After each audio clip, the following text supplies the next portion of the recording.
Bueno, muy buenos días. Vamos a continuar el tema de muestra oratorio estratificado con la parte final, que es los tamaños de muestra, tanto para la estimación de las medias y los totales. Vamos a ver que esto es muy parecido a lo que se desarrollará en el caso de las proporciones y del número de total de individuos con un atributo. Entonces vamos a arrancar con una variable cuantitativa y después hacemos el trabajo en la indicadora de una cualidad. Ok.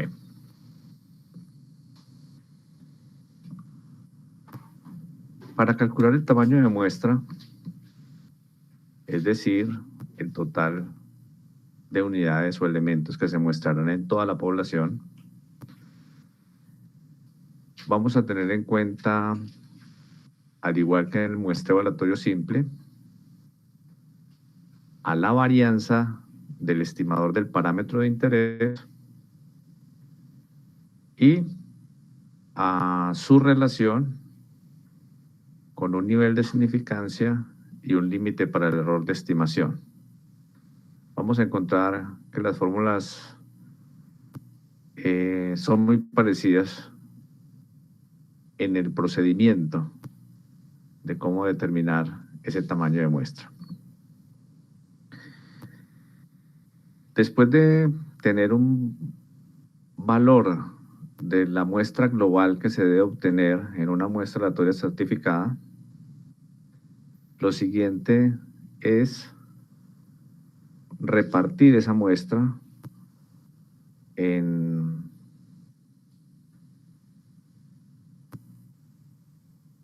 los estratos. A ese tema particular lo vamos a llamar afijación de la muestra.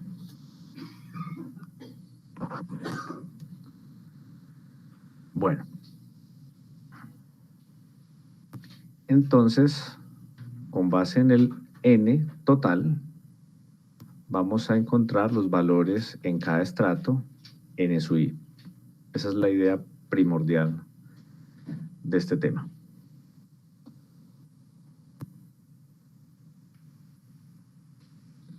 Entonces, recuerden que vamos a arrancar con la idea de esta varianza.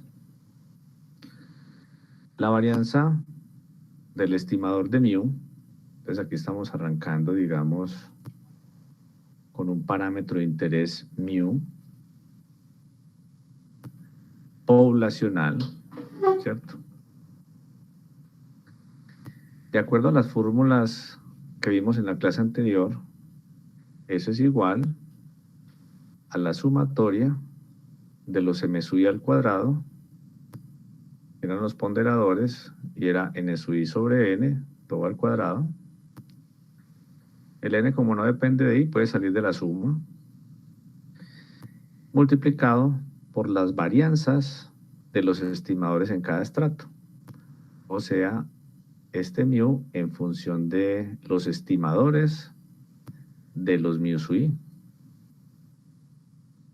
Pues este señor es un estimador de mu y estos señores en cada estrato son los estimadores de mu sub i. Bueno, reemplazando esta fórmula en términos de la cuasivarianza, se obtiene esta expresión. Esta formulita corresponde a este término. Y ahí se puede simplificar. Entonces el 2 se cancela con este n sub i y me da esta expresión.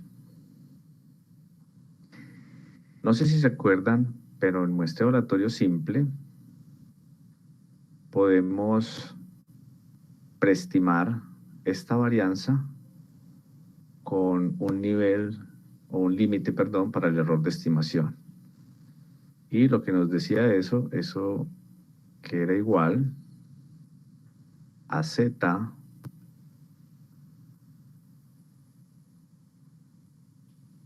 de alfa medios,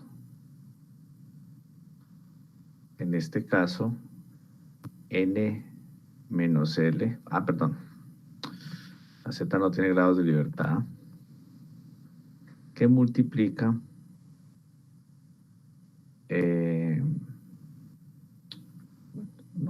no lo voy a hacer acá.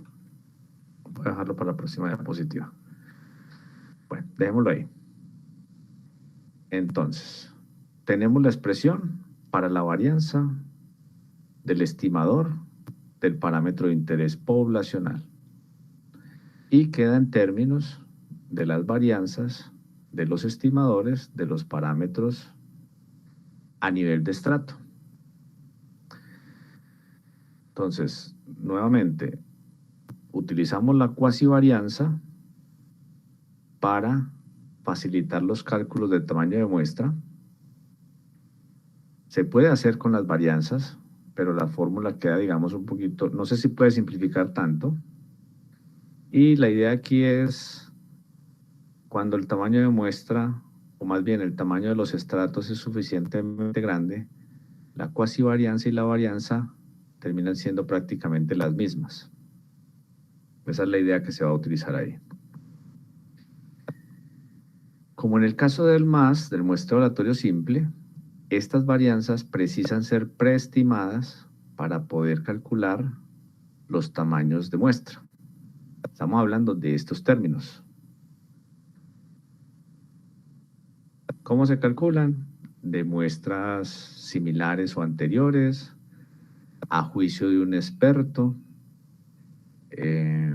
haciendo una muestra piloto, y en el peor de los casos, si yo solo conozco cómo varía la respuesta en un máximo y en un mínimo en cada estrato, puedo calcular cada uno de estos sigmas como ese máximo menos el mínimo dividido por 6 en cada estrato. Bueno, aquí ya tengo la expresión para el tamaño de muestra. Se obtiene haciendo en esta fórmula anterior, voy a devolverme, una aproximación. O sea, aquí está, no aparece n, pero aparecen los ni. ¿Y qué pasa? Que nosotros sabemos que la sumatoria de los n sub i, no voy a colocar los subíndices, si yo sumo los tamaños de muestra en todos los estratos, me debe de dar el tamaño global de la muestra. Entonces, si yo tengo mi tamaño de muestra representado por este círculo, lo que estoy haciendo es repartiendo la muestra. Entonces aquí aparecería N1, N2, N3,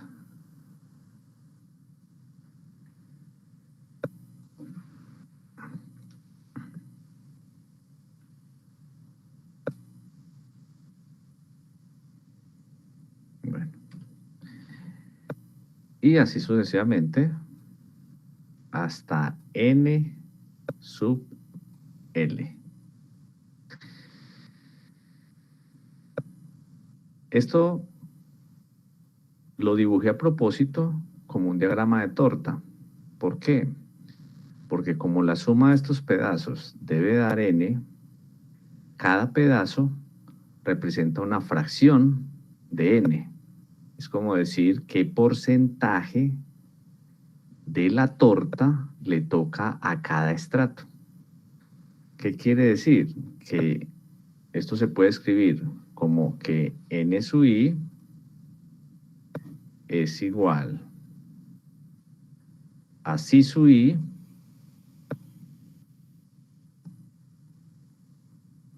por n, con psi sub i entre entre 0 y 1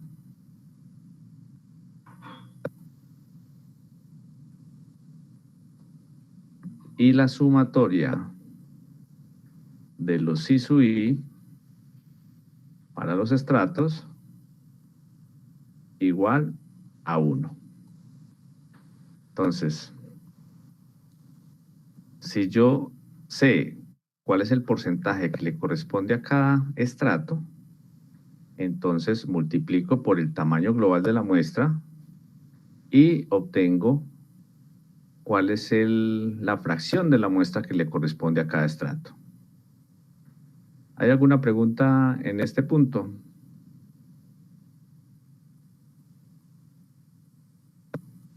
Ok. Bueno, entonces, ¿qué vamos a hacer? Vamos a reemplazar, o bueno, vamos a simplificar un poquito más. Esto sería igual a ¿qué? A 1 sobre n cuadrado. O bueno, hagamos otra cosa. Pasemos este n cuadrado para que no nos estorbe. Pasémoslo para acá. A multiplicar, ¿cierto? Entonces lo quitamos de acá. Y esto ya me queda como dos sumas. La suma, no voy a colocar los subíndices, ni por ni por sigma sub i sobre n, o sea, n sub i al cuadrado, n sub i al cuadrado, que multiplica a sigma i al cuadrado. Esta es una sigma sub i onda, una cuasivarianza, pues sabemos que es aproximadamente lo mismo que la varianza. Sobre ni, pero ese ni lo vamos a reemplazar por phi sub i, psi sub i, perdón, por n. Menos, multiplico ahora n mayúscula, ni minúscula, pero este ni minúscula se cancela con este. Entonces me queda menos la sumatoria de ni por sigma sub i al cuadrado.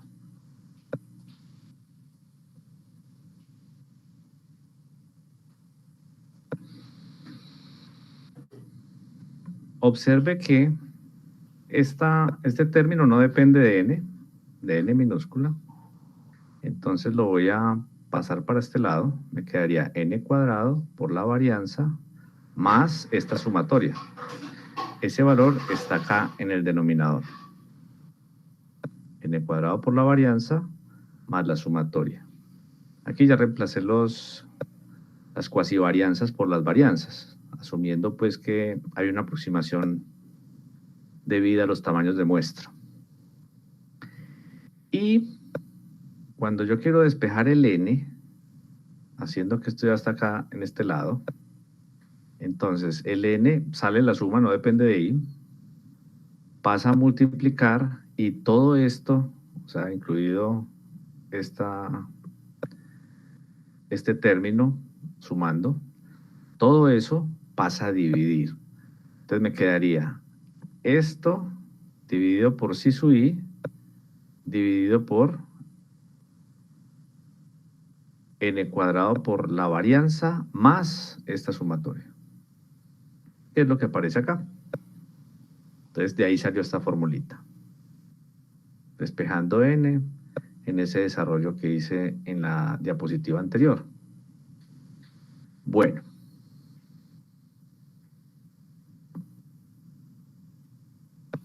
Aquí estamos generando una fórmula general para cualquier parámetro que quiera estimar, mu o tau. Entonces, ese tetagorro puede ser mu gorro, o sea, el llevar a certificado, o también el tau gorro certificado. Y este psi sub i es llamada la fracción de afijación de la muestra de tamaño n para el estrato i. Que ya dijimos, tiene esta relación. N sub i es igual a psi sub i por n. Entonces, esta sería mi fórmula general. Pero esto a veces no es fácil de fijar o predeterminar.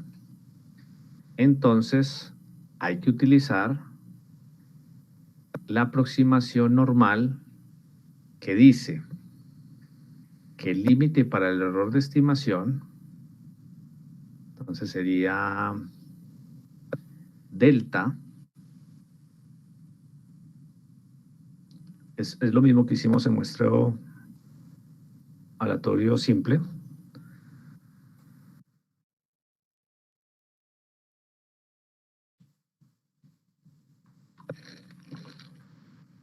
Ok. Que es igual a z de alfa medios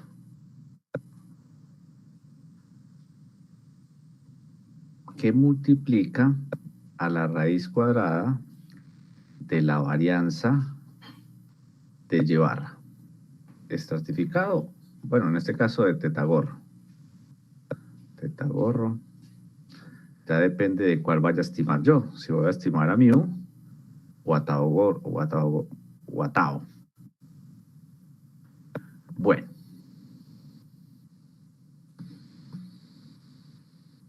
observen que aquí se obtiene un valor para la varianza. Entonces, si yo despejo, me va a quedar que la varianza de teta gorro es igual. Entonces tendría que elevar todo al cuadrado. Entonces me quedaría delta al cuadrado sobre z de alfa medios al cuadrado.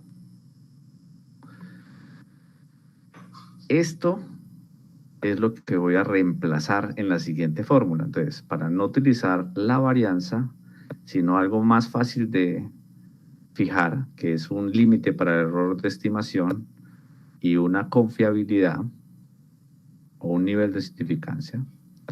Entonces, esta expresión la llevo para la fórmula. Eso es lo que nos dice la siguiente ecuación. Pero sabemos que en ese caso, la fórmula general queda reemplazando la varianza por d. Y si yo voy a estimar a mu, entonces ese d toma el valor de delta al cuadrado sobre z de alfa medios, aquí falta un cuadrado, al cuadrado, que es este mismo, ¿sí? Pero si tenemos la varianza, perdón, si vamos a estimar tau, nos quedaría este valor de d. Aquí también me faltó el cuadrado de la z. Bueno, esas son las fórmulas generales para el caso cuantitativo. ¿Qué va a pasar en el caso cualitativo? El procedimiento es el mismo, también se utiliza la aproximación normal y lo único que va a cambiar es que estos sigma cuadrados, que en el caso cuantitativo pues se dejan expresados como sigma cuadrado, en el caso indicador de una cualidad sería P sub i por 1 menos P sub i. Y sabemos que ese valor hay que estimarlo. Pero eso se puede hacer en una muestra piloto, en un muestreo similar o anterior, a juicio de expertos, como sucedió en una práctica anterior, o en el peor de los casos, asumir un P de 0.5 que me va a generar el tamaño de muestra mayor. Entonces sería, en el caso cualitativo, solamente reemplazar sigma cuadrado por estos dos valores. Y los valores de D serían este primero, cuando queremos estimar a P, y este segundo cuando queremos estimar A mayúscula. ¿Sí? Entonces, esas formulitas las vamos a ver muy directamente más adelante, de manera que ya tenemos la idea de por qué salieron así. A continuación, se definen diferentes fórmulas de tamaño de muestra según la información conocida y objetivos. Hablamos de los objetivos y van a ser dos específicamente: la minimización de la varianza del estimador de la media o la minimización de los costos de muestreo. Con esa información conocida y objetivos involucrados, se definen los criterios de afijación, los cuales simplemente le van a dar valores a estos valores de phi sub i, que son desconocidos. Miren que en la formulita nosotros conocemos los tamaños de los estratos, conocemos el tamaño de la población.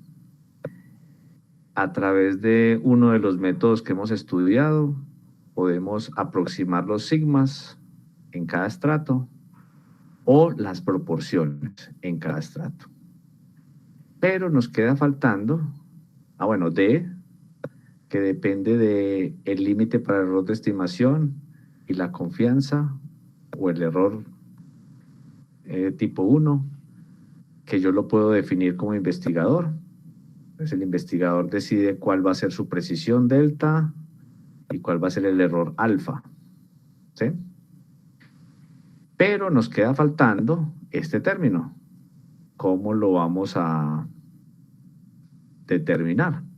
Eso es lo que vamos a hacer a continuación. ¿Alguna pregunta hasta ahí?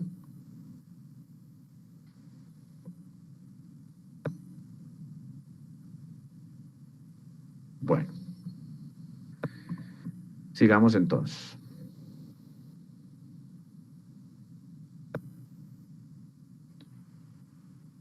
Bueno, aquí vamos a tener en cuenta otros aspectos en el cálculo del tamaño de n. Entonces ya tenemos una fórmula general, pero a veces nos toca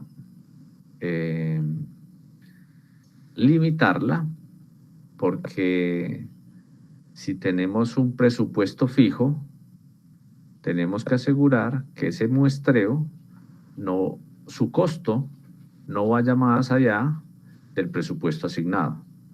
Entonces, si queremos minimizar esa varianza del estimador de mu, que es llevar a estratificado, sujetos a una restricción de presupuesto, para el cual el costo total es un costo fijo más el costo de tomar cada muestra en cada estrato. Entonces, el costo, digamos, de todas las muestras, la muestra completa, sería la sumatoria de n sub i por c sub i. Entonces, todo eso me va a costar, o sea, ir a un estrato, tomar un individuo, eso tiene un costo.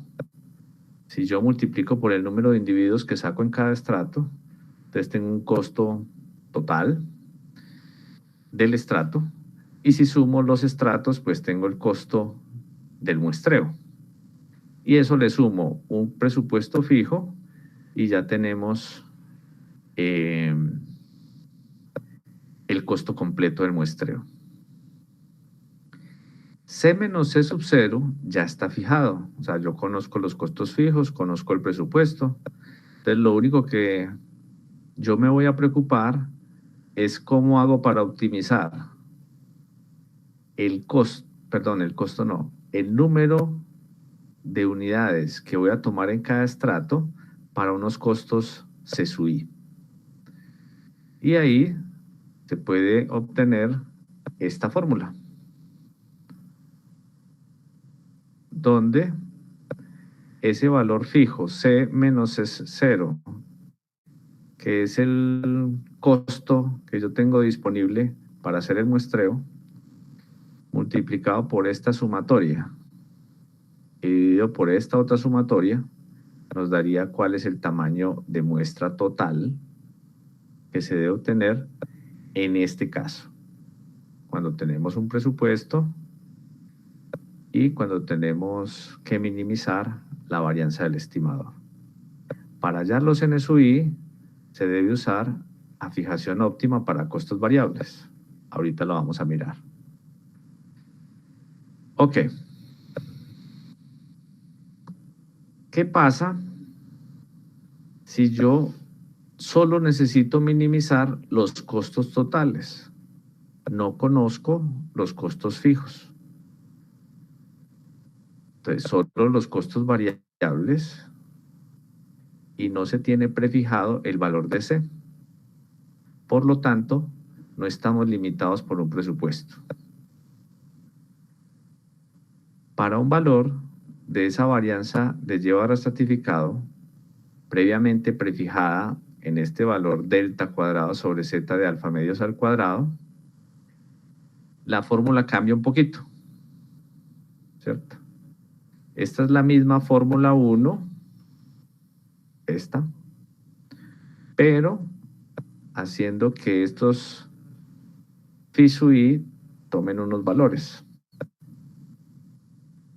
Entonces, aquí nos queda la sumatoria de los tamaños por la variabilidad dividida por los costos, y acá es el tamaño por la variabilidad por los costos.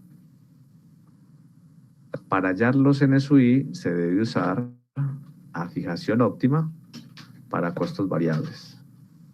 Nuevamente debemos de utilizar esa fijación óptima. Bueno, ustedes dirán, ¿de dónde sale esta fórmula?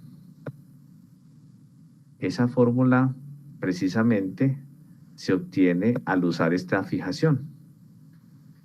¿Cómo se utiliza?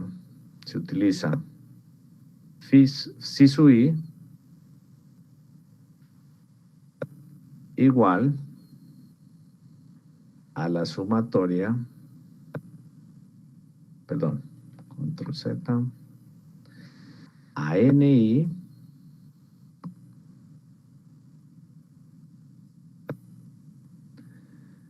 por sigma sub i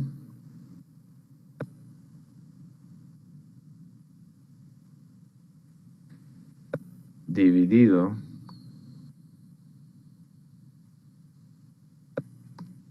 raíz de C sub i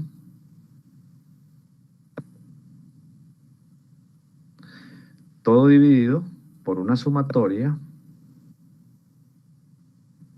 desde J igual 1 hasta L de NJ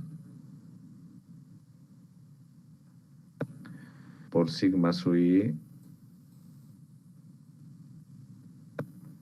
onda dividido por raíz de, perdón, este no es I sino J, C sub J.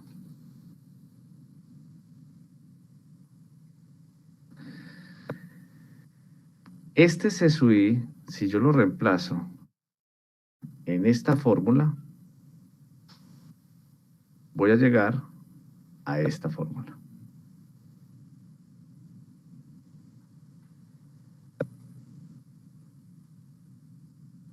Ahí me queda, digamos, resuelto cómo se estima o cómo se calcula mejor el tamaño de muestra global cuando estoy utilizando la fijación óptima para costos variables.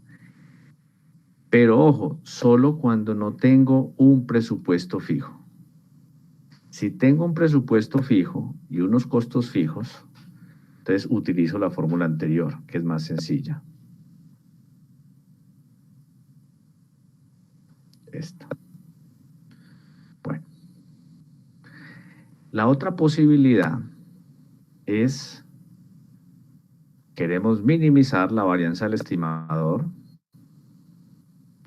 sujeto a la condición de que NSUI es la sumatoria de los NSUI es igual a N, pero sin información de costos de ninguna índole, ni presupuesto, ni costos fijos, ni costos variables, o sea, el costo de tomar una muestra en cada estrato. Pero se conoce la varianza dentro de los estratos. Si prefijamos esa varianza con esta cantidad que es más fácil de utilizar, que es delta al cuadrado sobre z de alfa medios al cuadrado, la formulita queda en este estilo. Pero para ello debemos de usar la fijación óptima. Esa fijación de óptima también se conoce como la fijación de Neyman. Entonces, este es un nombre muy utilizado para esa fijación. Y utiliza este phi asumiendo que los costos son constantes. Entonces, si los costos son constantes, C sub i para cualquier estrato vale C. Y aquí en el denominador, C sub j, que también es el costo de un estrato, también vale C. Entonces, eso termina saliendo de la sumatoria en el denominador y cancelándose con el numerador, porque queda raíz de C sobre raíz de C. Y la fijación óptima sin costos quedaría simplemente como eliminando estos denominadores. Entonces quedaría NI por sigma sub i onda sobre la sumatoria de los NJ por sigma J onda. Voy a escribirlo acá. Entonces phi sub i, qué pena, es igual a NI por sigma sub i onda, todo dividido por la sumatoria de J igual 1 hasta L de NJ sigma J. Ok. Si yo reemplazo este phi sub i en la fórmula general del tamaño de muestra, voy a obtener mejor esta fórmula. Bueno, yo lo que veo es que en la fórmula se me olvidó, tengo que corregirlo, que estos son sigma onda. O sea, todavía no es necesario reemplazar por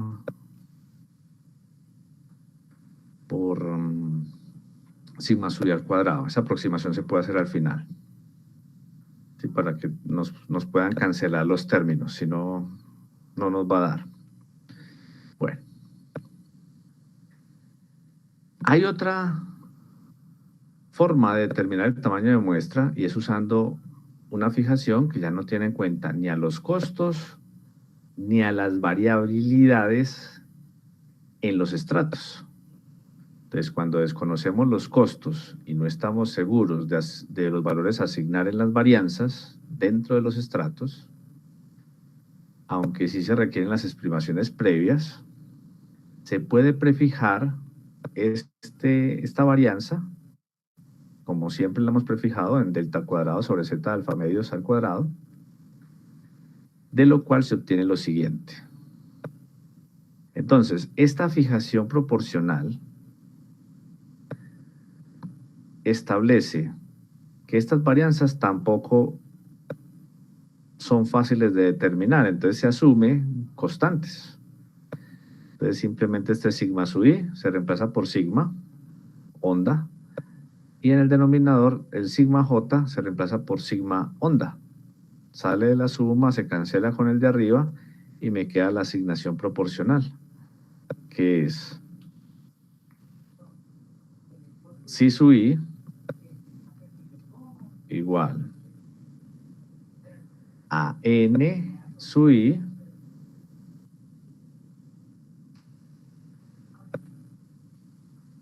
sobre la sumatoria hasta L de J igual 1 de los NJ. ¿Qué pasa si sumamos para todos los estratos los tamaños de esos estratos?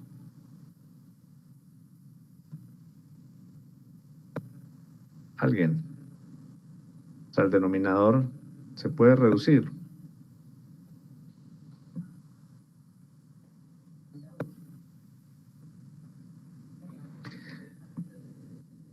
Si yo sumo los tamaños de los estratos, recuerden que los estratos son disjuntos y cuando se unen se conforma toda la población. Entonces la suma de los estratos, de los tamaños de los estratos, me da el tamaño total de la población. O sea, esta fijación es bastante simple, es NI sobre N.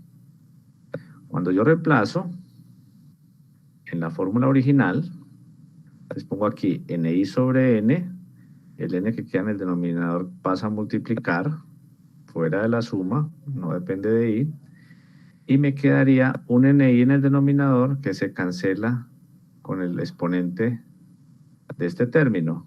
Entonces me quedaría N mayúscula sumatoria de NI por sigma suya al cuadrado. Y eso es lo que aparece acá. NI por sigma suya al cuadrado.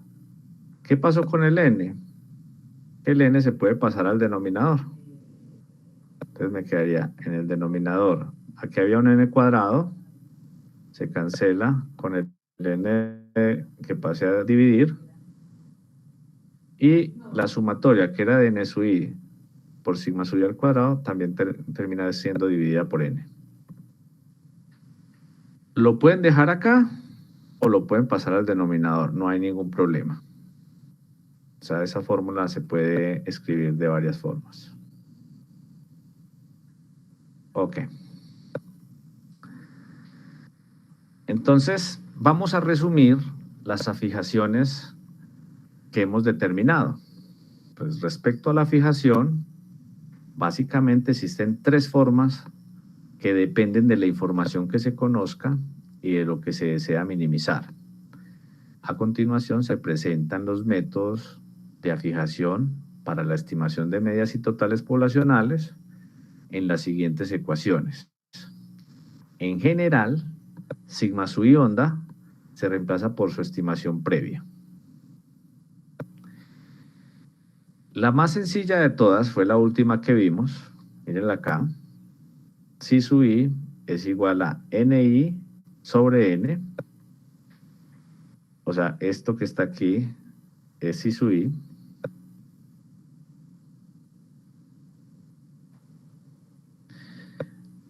bueno, aquí está. Si no tenemos información sobre los costos ni las varianzas, la asignación de los tamaños de muestra en los estratos se hace de manera proporcional al tamaño del estrato. Entonces, si el tamaño del estrato es muy alto, vamos a tener un gran porcentaje de N en ese estrato. Si el tamaño del estrato es más pequeño, se reduce la fracción de la muestra que va a corresponder a ese estrato. Y esa fracción de la muestra es si sub i. Ok. La otra fijación, que es la fijación óptima o de Neyman, es si conocemos las varianzas de los estratos, pero no conocemos los costos de ninguna índole, o asumimos que son iguales. Entonces se minimiza la varianza del estimador, sujetos a esta restricción, con el siguiente valor de N sub i.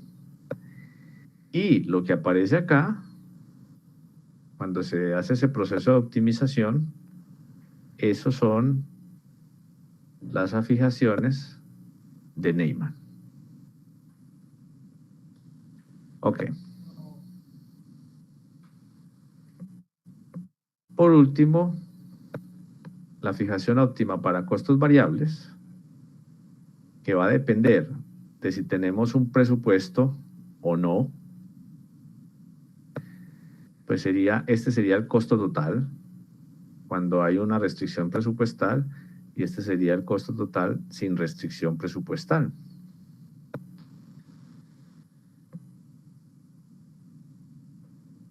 Debemos buscar cómo asignar el tamaño global de la muestra n de modo que se garantice la menor variabilidad del estimador para los costos fijos o que minimice los costos totales para la varianza prefijada del estimador, donde el costo pues tiene estas expresiones. Veamos entonces cuál sería la fijación óptima para costos variables. Entonces, después de hacer un procedimiento de optimización, se llega a que los NSUI van a tener esta fracción, que depende del tamaño del estrato, de la variabilidad del estrato y del costo de muestrear en el estrato. Y esa es la fijación óptima para costos variables.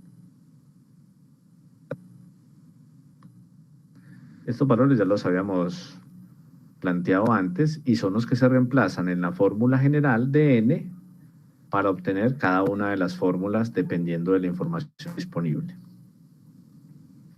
Bueno, ¿cuál sería el procedimiento entonces a seguir? Primero, determinar n, sin aproximarlo a ningún entero, es decir, tomarlo con cifras decimales. Determinar los NSUI con el método de afijación apropiado. Ojo, ese método de afijación no solamente se utiliza en el punto 2, también se utiliza en el punto 1, porque si no, no podríamos hallar a n. Entonces, tengo que ser consecuente. Si el método de afijación es de Neyman, para calcular este n, después utilizo Neyman para repartir los tamaños de muestra en los estratos. ¿Sí? Todo esto lo vamos a ver en una práctica. Si no se tienen restricciones de costos, se debe comprobar que la sumatoria de NSUI redondeado sea igual al n redondeado. Bueno, aquí creo que realmente esto tiene que ser si se tienen restricciones de costos. Si no tenemos restricciones de costos, la sugerencia, entonces, vamos aquí, si no tenemos esas restricciones, si no, entonces NSUI se redondea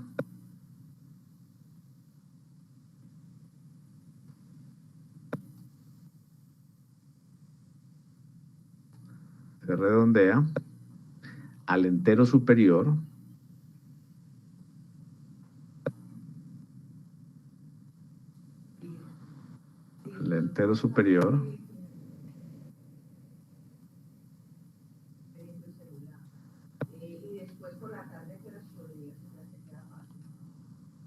o siguiente.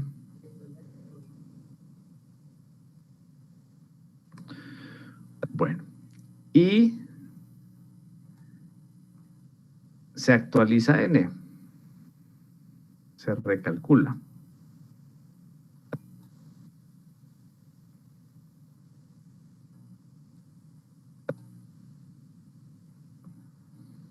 N como la sumatoria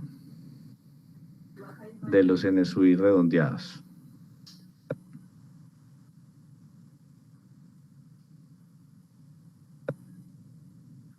Entonces, ¿por qué? Porque si no tenemos problemas de presupuesto, pues tomar una o dos unidades más, que es el efecto de hacer este procedimiento, pues no nos va a afectar. Entonces, esa es la recomendación que se debe hacer en este punto. Bueno, sigamos acá.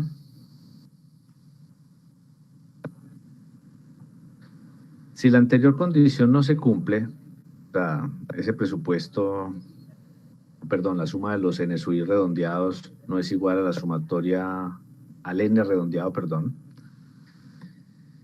Es decir, es menor que el valor de N redondeado, aumentar el tamaño de muestra para que el estrato con la cantidad no entera decimal más grande antes del mes redondeo. Bueno, eso es bastante complejo. Realmente, en la práctica, casi nunca nos van a poner problema en el sentido del presupuesto, o sea, que haya un límite de presupuesto. Uno realmente arma el presupuesto cuando ya tiene calculado un tamaño de muestra. Entonces esa restricción no está desde el inicio, puede estar después, pero no en el inicio. Si la condición no es cumplida por exceso, o sea, la sumatoria de los NSUI redondeados es mayor que el N redondeado, entonces se tomaría la parte entera como tamaño de muestra para aquel estrato que originalmente tiene la mayor parte decimal. Bueno, eso, como les digo, en la práctica no ocurre, este procedimiento no se hace, ¿sí? Si se tienen restricciones presupuestales, además de comprobar que esa sumatoria de lo mismo que el N redondeado, se debe verificar que la sumatoria de los costos no superen los costos variables, o sea, el presupuesto menos los costos fijos. Si no se cumple, se deben de modificar los NSUI. Bueno, como les digo, esto nos llevaría pues a estar como ajustando los valores de NSUI, que no es lo óptimo. Entonces, por lo general, esto se hace antes de un presupuesto.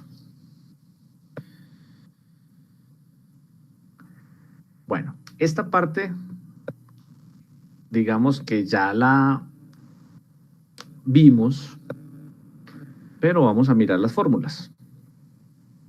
Recuerden que el único cambio grande es que para una Bernoulli, que es una indicadora, el sigma cuadrado es P por 1 menos P. De manera que el procedimiento que se siguió anteriormente va a aplicar para el caso de proporciones, reemplazando las medias por P sub I, la media global por P, y esta sigma sub I al cuadrado por P sub I por 1 menos P sub I. Todo lo demás se puede mantener igual. Entonces veamos. Aquí la fórmula cambia, reemplazando este sigma sub I por P sub I por 1 menos P sub I. Acá también. Estamos hablando de varianza de P gordo certificado, que es, en este caso, el estimador de P en toda la población. Esta sería la fórmula general. Pero, si yo reemplazo esta varianza por un delta al cuadrado sobre un z de alfa medios al cuadrado, obtengo una fórmula más fácil de manejar a nivel práctico, que es esta. Y de ahí, entonces, dependiendo de la información disponible, vamos a utilizar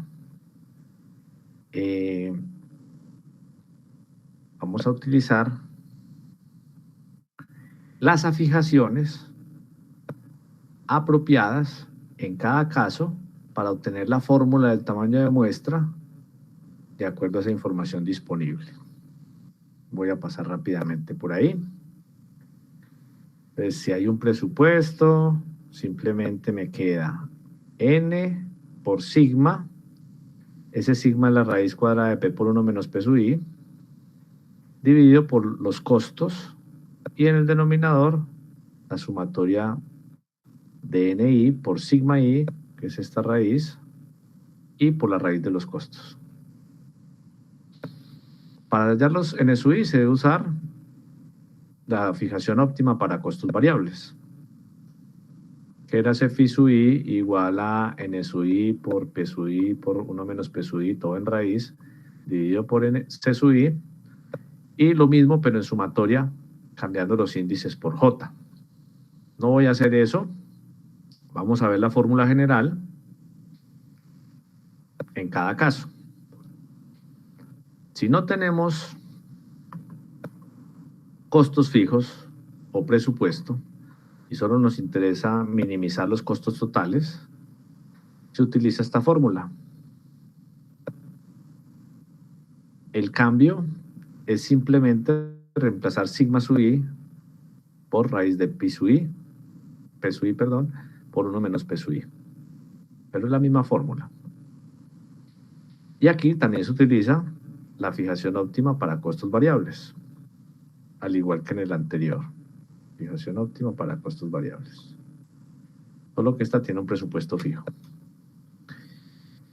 Después, si no conocemos los costos, entonces usamos la fijación óptima, que es la misma de Neyman. Así lo voy a colocar acá.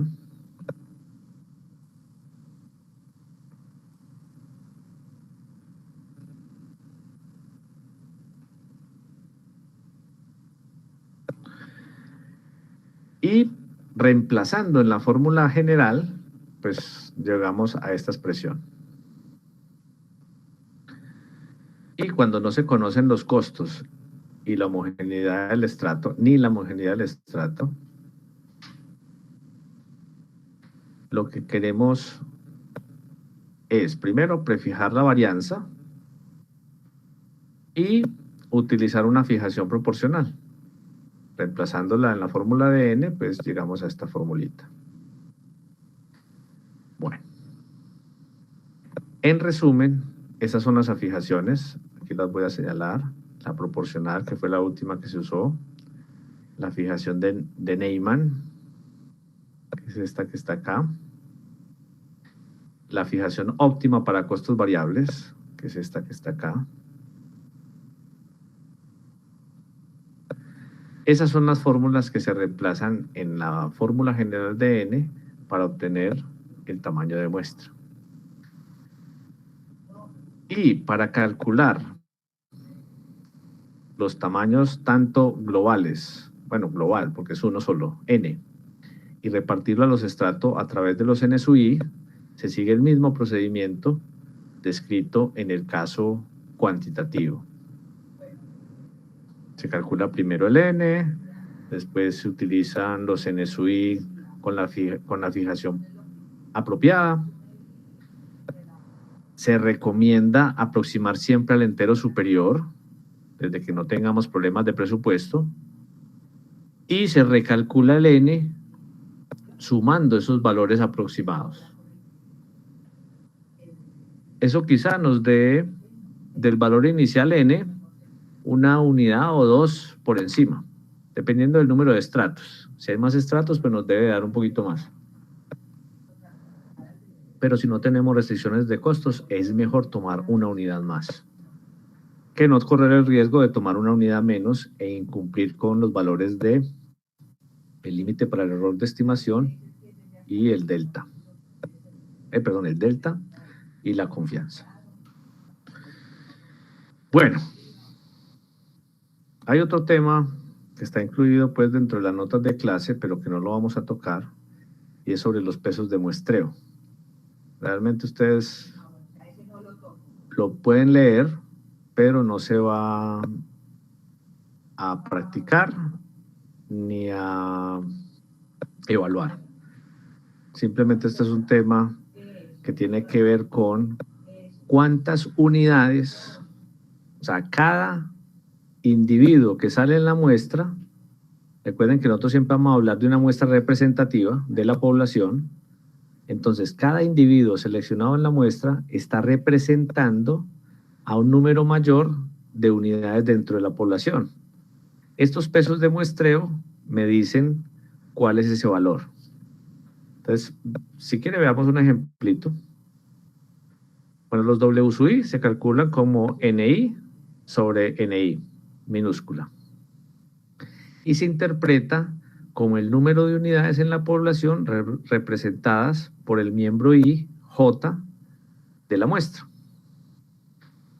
Si la población tiene 1.600 hombres y 400 mujeres, y el diseño muestral estratificado especifica una muestra de 200 hombres y 200 mujeres, entonces miren que esos 200 hombres están representando a 1.600 y estas 200 mujeres están representando a 400. Entonces, cada hombre representa a 8 en total y cada mujer, para llegar al 400, representaría a 2. Entonces, eso es lo que significan los pesos de muestreo. Cada hombre de la muestra tiene un peso de 8 y por lo tanto se representa a sí mismo y a otros 7 hombres que no están en la muestra. Y en el caso de las mujeres, tiene un peso de 2, por lo tanto se representa cada una a sí misma y a otra que no está en la muestra. Esa es la idea de los pesos de muestreo. Esos pesos de muestreo también se pueden usar en la estimación, pero no, eso no lo vamos a tocar y no lo vamos a utilizar. No sé si tienen dudas de lo que llevamos de lo que acabamos, digamos, como tema ya para el último examen.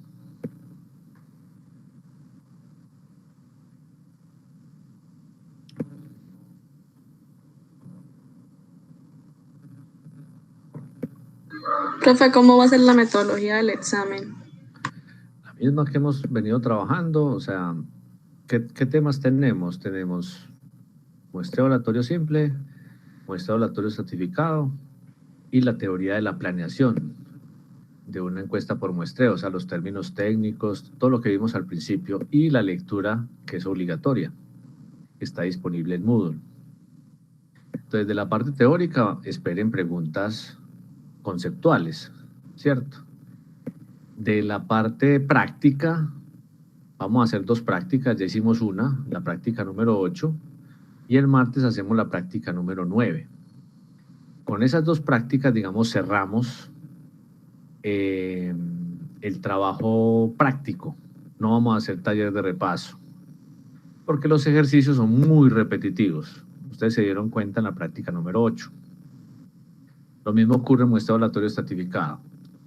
Entonces, ¿qué pueden esperar? Algunas preguntas conceptuales, preguntas sobre muestreo aleatorio simple práctico y preguntas de muestreo aleatorio estratificado práctico. Eso es más o menos lo que uno debe esperar en este examen.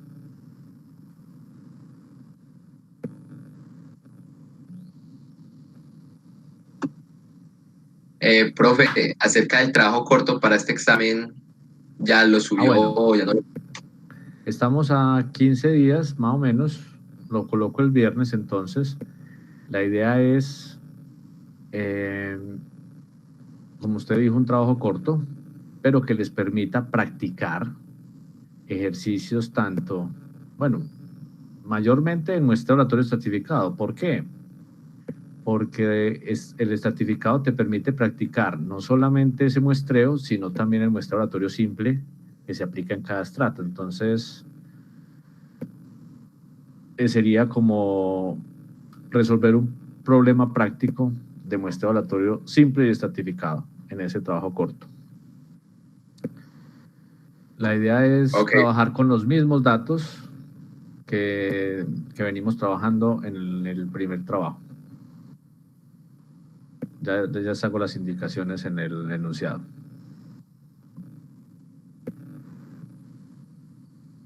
¿Alguna otra pregunta?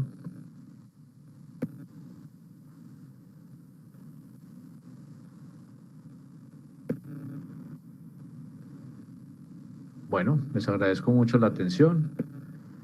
Nos vemos, ya es el próximo martes, para la práctica número 9 sobre el muestreo aleatorio estratificado sin reemplazo. Que pasen feliz fin de semana. Gracias, profe.